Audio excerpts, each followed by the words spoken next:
Listen, there are ideas, principles, truly profound truths that have echoed through human history not as dusty relics, but as living, breathing currents capable of fundamentally reshaping who you are, how you perceive the world, and every interaction within it. We're not talking about fleeting trends or abstract philosophies here. These are insights attributed to Jesus that resonate with such power across cultures and centuries, they offer a very real, tangible path to a life of extraordinary meaning and profound fulfillment. This isn't just about belief. It's about a complete internal and external transformation, a way of being that can quite literally change your life forever. If you found this video helpful, my complete step-by-step PDF on these teachings is on Gumroad. Buying it is a huge support for my channel, and I'd be so grateful. Consider, for a moment, the vast, transformative power of love. And I don't mean that superficial, conditional sentiment we often associate with the word. I'm talking about a radical, all-encompassing force that permeates every aspect of existence. Jesus spoke of loving God with every fiber of your being, your entire heart, your very soul, your deepest mind. And then, just as crucially, loving your neighbor as you love yourself. This isn't some quaint, feel-good ideal. This is a profound, actionable blueprint for living. Imagine, truly imagine, if every single interaction you had throughout your day, every thought you held about another person, every decision you made was rooted in a genuine, expansive care and compassion. What would that feel like in your own heart? How would it change the atmosphere of your home, your workplace, your community? How would it in turn fundamentally change the world? This teaching dares us to look beyond our immediate impulses, our ingrained biases, our discomforts, and they extend grace even to those we find challenging, even to those who might seem diametrically opposed to us. It's about seeing the inherent, undeniable worth, the sacred spark in every single individual. It's about recognizing that beneath all the layers of personality, opinion, and circumstance, we are all profoundly interconnected, woven from the same fabric of existence. Interestingly, modern science, particularly in fields like neuroscience and social psychology, is consistently affirming this ancient wisdom. Research demonstrates the powerful impact of empathy and genuine connection on our well-being. Acts of kindness, compassion, and true connection aren't just good for the recipient, they trigger a cascade of positive neurochemicals within the giver, reducing stress hormones like cortisol, mood-enhancing chemicals like oxytocin and dopamine, and even strengthening our immune system. When you genuinely connect to someone, when you extend compassion, you are literally, physically changing your own brain chemistry for the better. This isn't just spiritual advice. It's a practical, evidence-based guide to a healthier, happier, more integrated you. The practice of love, in this radical sense, is far from passive. It is intensely active. It means making a conscious choice, often in the face of provocation or discomfort. It means choosing to understand rather than to immediately judge. It means listening deeply, truly listening, far more than you speak, seeking to comprehend the underlying humanity in another person's words and actions. It means offering a helping hand, a kind word, a supportive presence, even when it's inconvenient, even when your own energy feels depleted. It means extending kindness, not because someone necessarily deserves it, but because you choose to embody kindness as a core principle of your being. It means seeing the person who has wronged you, or the person you find out they're guilty to tolerate, as a human being with their own complex struggles, their own inherent vulnerabilities, their own hidden pain.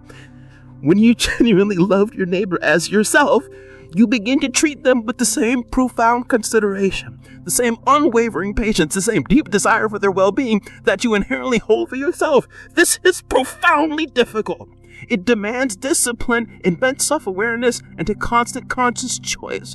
But the rewards, both internally and at the quality of your relationships, are immeasurable.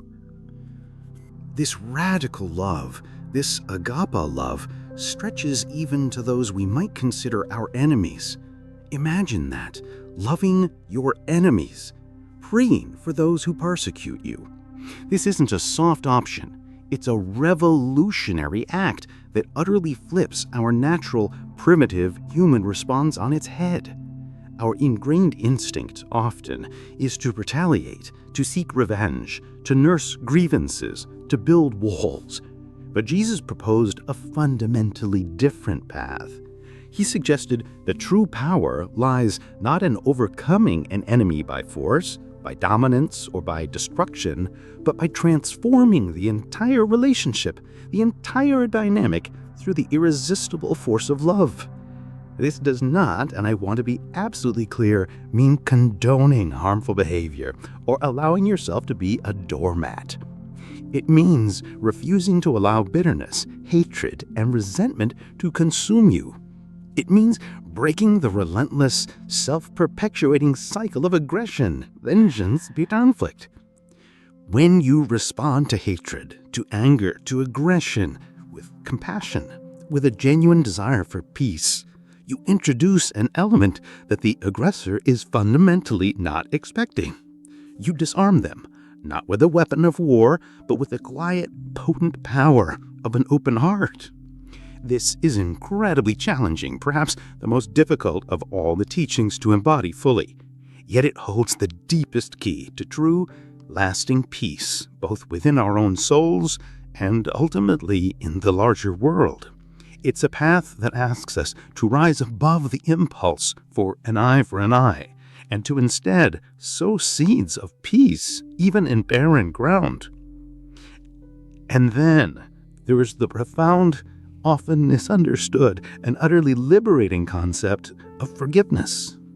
This is perhaps one of the most challenging, yet simultaneously most freeing ideas ever presented to humanity. Jesus didn't just suggest forgiveness, he unequivocally commanded it. He taught us to pray, "Forgive us our trespasses, as we forgive those who trespass against us." This isn't about letting others off the hook for their harmful actions, nor is it about pretending that pain, betrayal, or injustice didn't happen. It is at its absolute core about releasing yourself from the crushing, suffocating burden of bitterness, resentment, anger, and the desire for retribution. Holding on to a grudge, nursing a grievance, is precisely like drinking poison day after day and then constantly expecting the other person to suffer from it. But you, the one holding the poison, are the only one who feels the burning, corrosive impact on your soul, your mind, your very physical body. Decades of scientific research in psychology, medicine, and spiritual practice consistently point to the immense, quantifiable benefits of cultivating the practice of forgiveness. Studies show that when people genuinely practice forgiveness, it leads to significantly improved mental and physical health. It can lower blood pressure, reduce chronic pain, alleviate symptoms of anxiety and depression, and even improve sleep quality and immune function. When you truly forgive, you effectively sever the energetic cord, the toxic connection that ties you to the past hurt. You reclaim your inner peace. You take back control of your emotional landscape, which previously was dictated by the actions of another or by a past event. The act of forgiveness is first and foremost a profound decision. It is not necessarily an instantaneous feeling that washes over you, though sometimes it can be. More often, it's a conscious, deliberate choice you make, sometimes repeatedly, moment by moment, until the oppressive burden of resentment finally begins to lift. It's an ultimate act of self-care. It's an act of profound spiritual liberation. It means letting go of the desperate, often futile need for retribution. It means letting go of the self-destructive fantasy that your anger, your prolonged suffering, somehow punishes the other person. Very often, the person who hurt you might not even be aware of your prolonged suffering, or they might not care. But you, the one consumed by the anger, are the one carrying that immense heavy weight. Think for a moment about how much precious energy we expend dwelling on past hurts, replaying arguments in our minds, nursing grievances like a precious poisonous plant. All that vital, creative energy could be channeled into building something new, into loving relationships, into pursuing your passions, into profound personal growth. Forgiveness frees up that vital life force. It allows you to move forward unencumbered by the chains of the past. It's a spiritual detox, a cleansing of the soul. The wisdom found in other great traditions in the vast collections of prophetic narrations also deeply emphasizes the immense spiritual reward in forgiving others, highlighting the profound truth that mercy is shown to those who first show mercy. This universal truth speaks to the inherent human need for reconciliation, not just with others, but fundamentally with ourselves and with the past. Forgiveness isn't about forgetting. It's about remembering with less pain, with less emotional charge, with less of that corrosive power over your present moment. It's about breaking the vicious cycle of hurt and choosing deliberately, intentionally, to cultivate peace. It's the ultimate act of reclaiming your own power. And then there's the beautiful, often misunderstood, and profoundly powerful concept of humility. In a world that seems relentlessly driven by ego, by the incessant pursuit of status, recognition, and aggressive self-promotion, Jesus taught a revolutionary principle, that the last shall be first, and the greatest among you shall be your servant. This is not, let me be absolutely clear, about self-abasement or thinking less of yourself in a demeaning way. True humility is about thinking of yourself less often and thinking far more of others. It's about recognizing your true, authentic place in the grand, intricate tapestry of existence, understanding that genuine strength lies not in domination, not in boastful displays of power, but in quiet service, in profound inner strength, and in a deep, abiding sense of interconnectedness with all things. Humility allows us to be truly teachable. It opens us to new perspectives, to admit when we are wrong without shame, and to learn from everyone, regardless of their perceived status, their background, or their position in life. The most truly insightful, genuinely wise people you will ever encounter are very often the most humble. They listen more than they speak. They are endlessly curious. They understand that wisdom doesn't come from having all the answers or knowing everything. It comes from recognizing how much there is still to learn, how vast the ocean of knowledge truly is. They approach life with a spirit of continuous learning and growth. When you approach life with genuine humility, you subtly disarm resistance in others. You create an open space for collaboration, for true understanding, for authentic connection. It allows you to celebrate the successes of others without a flicker of envy and to offer support and guidance without judgment or a need for credit. It's a profound recognition that your true worth isn't dependent on external accolades, on how many followers you have, or on the size of your bank account. Your worth is inherent, intrinsic, and unwavering as a human being. A truly humble leader isn't someone who dictates from on high, but someone who empowers others, who lifts them up, who dedicates themselves to serving the greater good of the collective. This humble approach allows us to connect more deeply with others, and paradoxically, to connect with a higher purpose that transcends our individual ego and its limitations. It frees us from the exhausting, relentless need for external validation, allowing us to build a robust, unshakable inner foundation that stands firm regardless of the shifting sands of external opinion. Now, let's not delve into generosity, a teaching that goes far, far beyond simply the giving of money or material possessions. Jesus spoke extensively about the act of giving, not just of what we own, but of our precious time, our unique talents, our focused attention, and our boundless compassion. He taught that it is more blessed to give than to receive. This isn't a transactional exchange, a quid pro quo where you give something to get something specific back. It's an outpouring of abundance, a profound recognition that when you give freely, genuinely, and without expectation of return, you tap into an inexhaustible, replenishing source of joy, fulfillment, and meaning.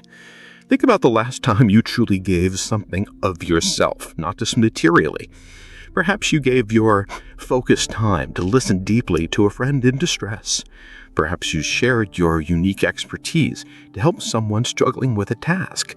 Or maybe you offered your genuine compassion to someone in pain simply by being present. Didn't that act of giving, that outward flow of energy, leave you feeling more alive, more connected, more deeply purposeful? This teaching fundamentally shifts our mindset from a mindset of scarcity and constant lack to a mindset of abundance, and from narrow self-interest to the expansive well-being of the collective.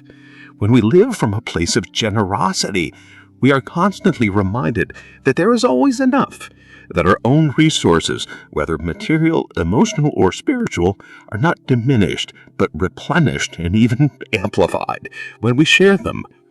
The wisdom traditions from other parts of the world, like the teachings found in the Quran, also profoundly stress the immense importance of charity and helping those in need, emphasizing the spiritual rewards and the purification of the soul that come from acts of giving.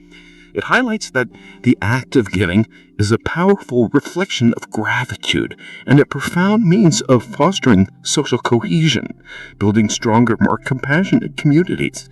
This isn't just about occasional acts of charity. It's about cultivating a deep-seated lifestyle of giving. It's about being generous with your smile, generous with your patience when someone is slow, generous with your understanding when someone makes a mistake. It's about recognizing that every single one of us has something valuable to contribute, no matter how small or insignificant it might seem to our ego. When we give from the deepest part of our heart, we open ourselves to receiving in ways we could never have anticipated, often from unexpected sources. It's a fundamental, observable law of the universe, which you put out genuinely, selflessly, comes back to you, often multiplied, often in different forms. It's a beautiful, dynamic cycle of giving and receiving that enriches not just the recipient, but profoundly transforms the giver, deepening the capacity for joy and connection. Then there's the bedrock of faith. And let's be crystal clear, this isn't about blind, unquestioning adherence to rigid dogma or ancient text. This is about cultivating a deep, abiding trust in a benevolent order, a profound belief in the ultimate triumph of good, and an unshakable inner knowing that fundamentally things will ultimately be okay. Jesus taught his followers not to worry about tomorrow, for tomorrow will worry about itself. He encouraged them to focus on seeking the fundamental good, the intrinsic righteousness, and that all other necessary things would naturally be added to them. This is not, repeat, not an invitation to passivity, to laziness, or to complacency. It is a powerful, liberating call to live fully, deeply, richly in the present moment, to trust that our genuine needs will be met, and to channel our precious, finite energy into what truly matters, rather than allowing it to dissipate in endless, corrosive anxiety about an uncertain, imagined future. This kind of faith provides an unwavering anchor in the sometimes stormy, chaotic seas of uncertainty that life inevitably presents. It's the deep, inexhaustible well of inner strength that allows us to face challenges, navigate setbacks, and even endure moments of profound loss and grief with remarkable resilience and grace. When you cultivate this kind of faith, you begin to recognize that there is often a larger plan, a greater, perhaps unseen order at play, and that even in moments of profound darkness, there's a guiding light, a flicker of hope, an intrinsic potential for breakthrough that will eventually guide you through. It means trusting in processes that you can't always see with your physical eye. It's much like trusting that a tiny seed will eventually grow into a magnificent plant, even though you can't observe its daily progress beneath the soil. This deep trust liberates you from the tyranny of fear. Fear, after all, is almost always rooted in the anxious imagination of negative future outcomes. What might happen? What could go wrong? Faith, in profound contrast, empowers you to act with courage, to take calculated risks, to step outside your comfort zone, and to pursue your highest aspirations and deepest callings, knowing that even if you stumble, even if you fall, you will learn invaluable lessons, you will grow stronger, and you will eventually find your footing again. It's a deep-seated confidence, not just in yourself, but in the inherent goodness of life itself, in the potential for healing and renewal. It allows you to let go of the exhausting need for absolute control, and to surrender gracefully to the natural flow of life with acceptance and peace. This isn't naive optimism or wishful thinking. It's a profound wisdom that understands our human limitations and embraces a larger, more comprehensive perspective, recognizing that true control comes from letting go of the illusion of it. Consider now the critical teaching of service. While often entwined with generosity, service takes it a significant step further. It's about actively dedicating yourself, your unique skills, your focused efforts, and your entire being to the well-being of others, and to the greater good of humanity. Jesus himself famously stated that he came not to be served, but to serve, and to give his life. This is a radical departure from the common human tendency towards self-preservation, self-aggrandizement, and narrow self-interest.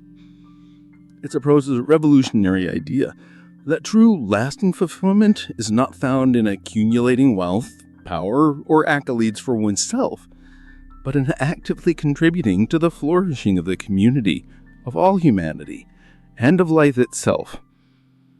When you deliberately dedicate yourself to service, you connect with a purpose far grander, far more expansive than your individual desires and ambitions.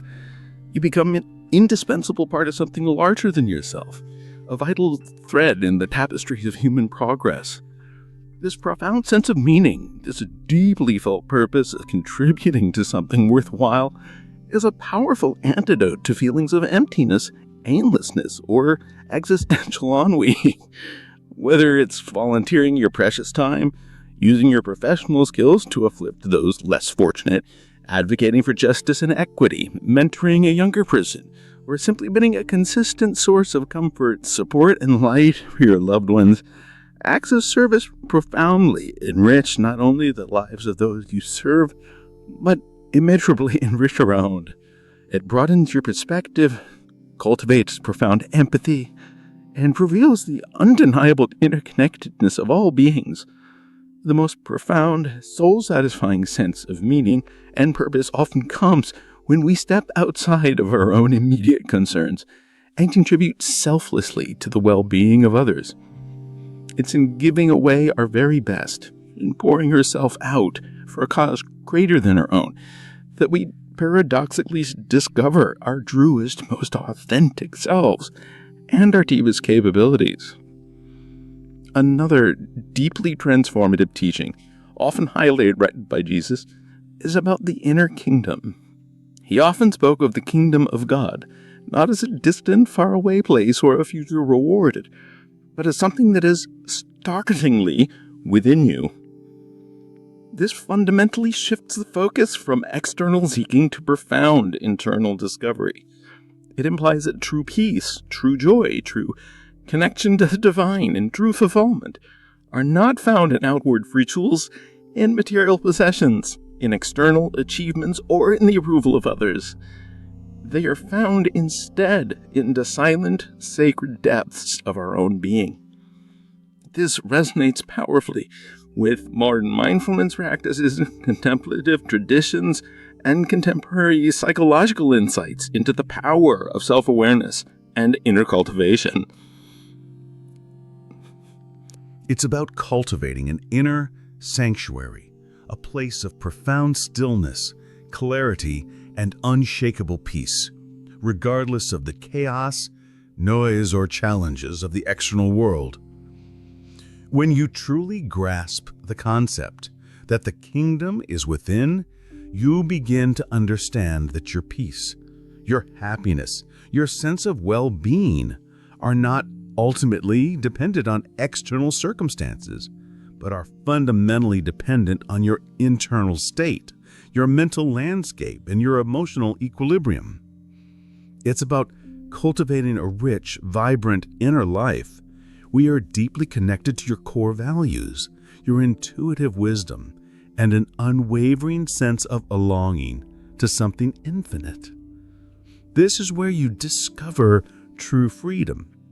The freedom from the constant need for external validation, from the relentless demands and distractions of the outer world, and from the exhausting, often negative chatter of your own mind.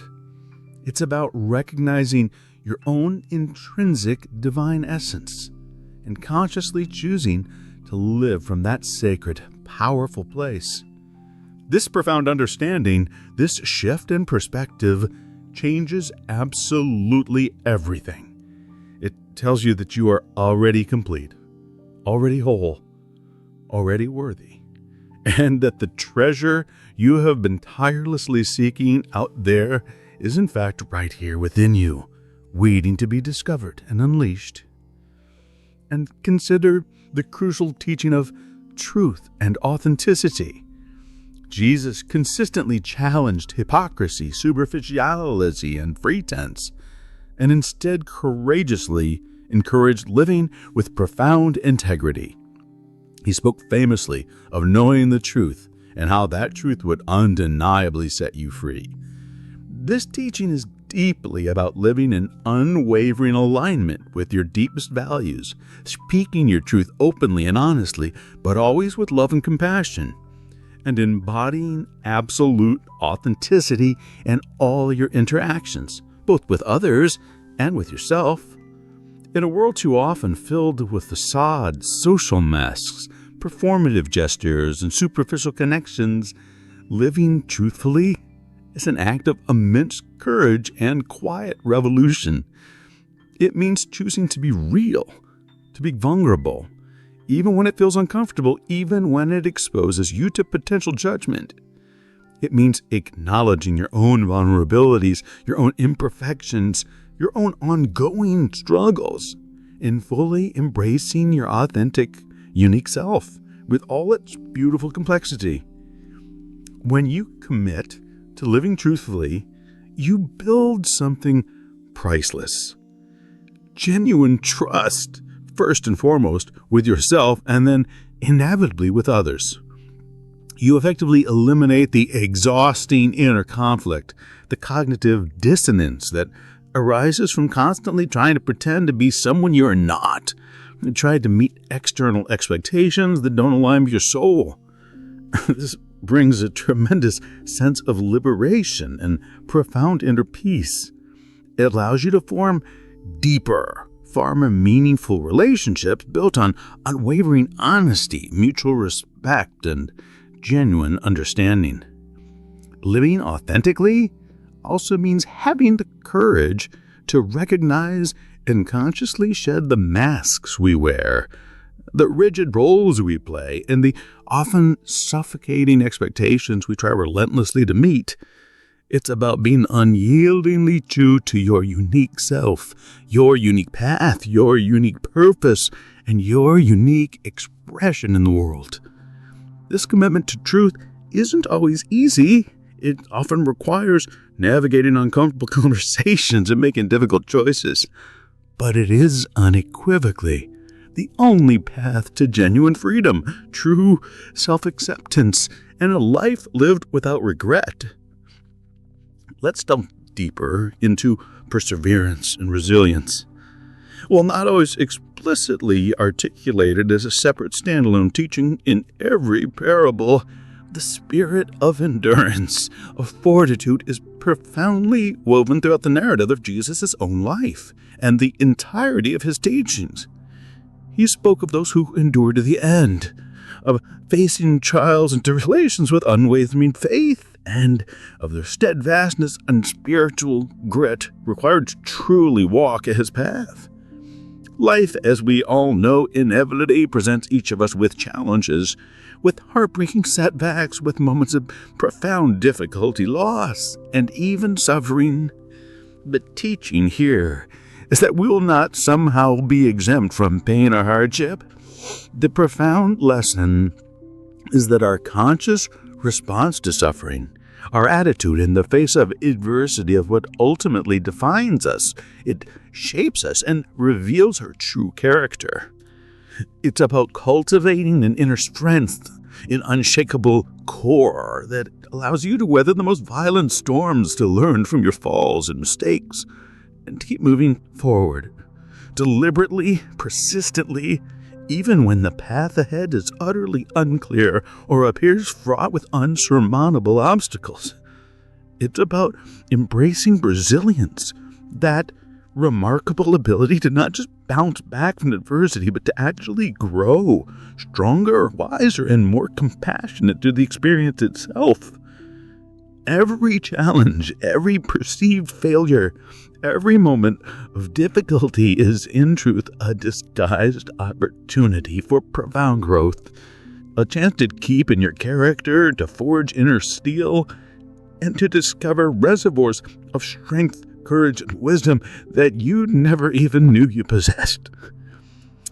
This isn't about stoicism in the cold, unfeeling sense, or about suppressing your emotions.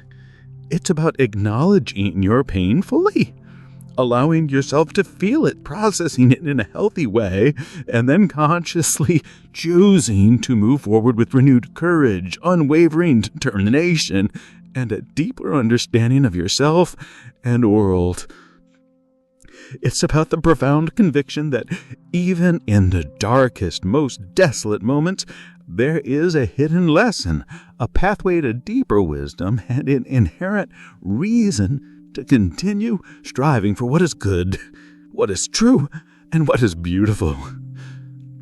Think, too, about the teaching of simplicity and detachment.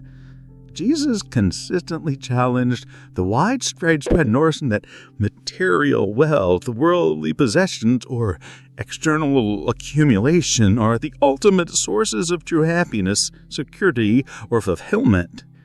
He spoke of laying up treasures in heaven, not on earth, where moth and rust destroy and thieves break in and steal. This profound teaching encourages a radical, liberating detachment from the transient impermanence of this world, and a conscious, deliberate focus on what's truly eternal, or really lasts, like unconditional love, boundless compassion, unwavering integrity, and profound spiritual growth. This isn't necessarily an ascetic call to embrace poverty for every individual or to rid yourself of all possessions. Rather, it's a profound invitation to recognize deep within your being that your inherent worth, your deep-seated happiness, and your ultimate security do not and cannot come from what you own, how much you have, or what you can acquire. It's about consciously freeing ourselves from the relentless, often exhausting cycle of consumerism, from the endless, insatiable pursuit of more that the modern world constantly bombards us with. When we cultivate a healthy detachment from material desires, we liberate ourselves from anxieties about loss, from envy of others, and from the constant pressure to keep up appearances or to meet artificial societal standards.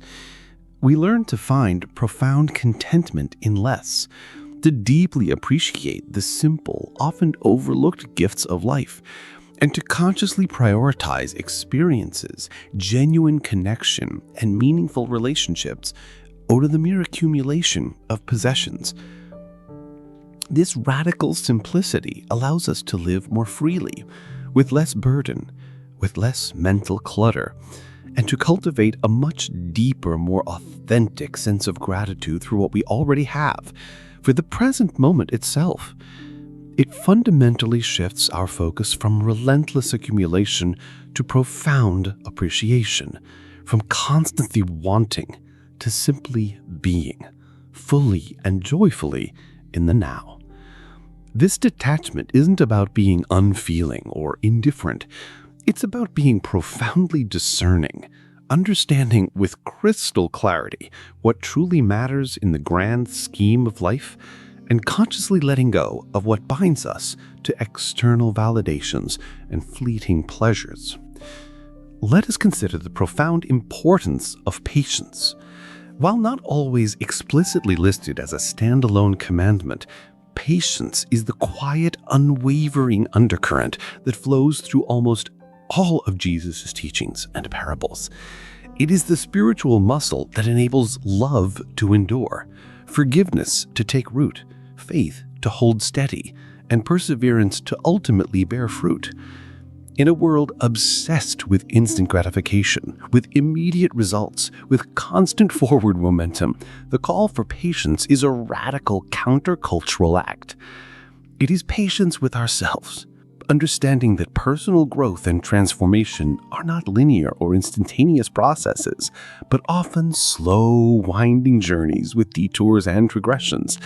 It is patience with others, recognizing that everyone is on their own path, at their own pace, often grappling with unseen struggles. It is patience with the divine timing, or with the inherent timing of life itself, trusting that some things simply cannot be rushed, that seeds must be sown and given time to germinate before they can bloom. Patience is a profound act of trust. It means trusting in a process that is unfolding, even when you cannot see the next step, even when the wait feels agonizing. It means resisting the urge to force outcomes, to control circumstances beyond your reach. It cultivates a deep inner stillness, a calm acceptance of what is, while simultaneously holding a hopeful vision for what can be. It allows us to truly listen, to truly observe, to truly understand, rather than reacting impulsively. When we are patient, we avoid rash decisions. We foster deeper relationships by allowing space for others to grow and change. And we cultivate a profound sense of inner peace that is untouched by external pressures.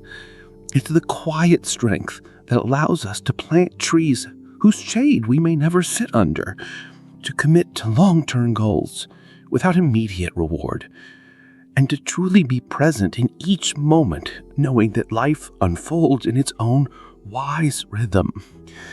Patience is not passive waiting, it is active presence, a profound cultivation of stillness and trust in the face of uncertainty.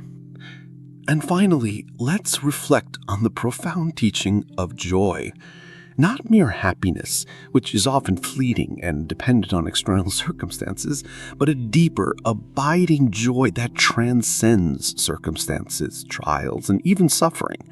Jesus often spoke of fullness of joy, a state that is inherent in connection to the divine, in living a life aligned with love, truth, and service. This isn't about plastering on a fake smile or ignoring pain. It's about finding an underlying current of gratitude and peace that runs beneath all of life's experiences, both good and bad. It's about recognizing the sacredness in the ordinary, the beauty in simplicity, and the profound gift of existence itself. Cultivating joy involves a conscious shift in perspective. It means training your mind to focus on blessings rather than deficiencies, on opportunities rather than obstacles, on connection rather than isolation. It's deeply intertwined with gratitude, the conscious recognition and appreciation for the good in your life, no matter how small it may seem. When you actively cultivate joy, you become a beacon for others. Your presence becomes uplifting, your outlook infectious. This joy is not naive. It's resilient. It can coexist with sadness, with grief, with frustration. It's the deep understanding that even in the midst of sorrow, there is still something to be grateful for, still a deeper meaning to be found, still a fundamental goodness in the fabric of life. This unshakable joy becomes a source of strength, a wellspring of optimism, and a powerful force for good in the world, allowing you to face whatever comes with an open heart and an unwavering spirit. Listen closely once more. These teachings, though ancient in their origin, are remarkably contemporary, profoundly relevant to the modern world, and eternally powerful. They offer not just abstract spiritual guidance, but intensely practical wisdom for navigating the intricate complexities of our lives today. They are an insistent, loving invitation to cultivate deep inner peace, to foster authentic, far stronger relationships, and to contribute genuinely and positively to the world around us. They are not about rigid dogma or external performance or checking off a list of rules. They are about a profound, transformative alchemy of the heart, a fundamental shift in perspective, a complete reorientation of your inner compass that, once genuinely embraced, truly, undeniably, and forever changes your life. They offer a living blueprint for living a life of profound purpose, deep meaning, enduring joy, and authentic fulfillment, a life that resonates with the deepest, most sacred truths of the human spirit.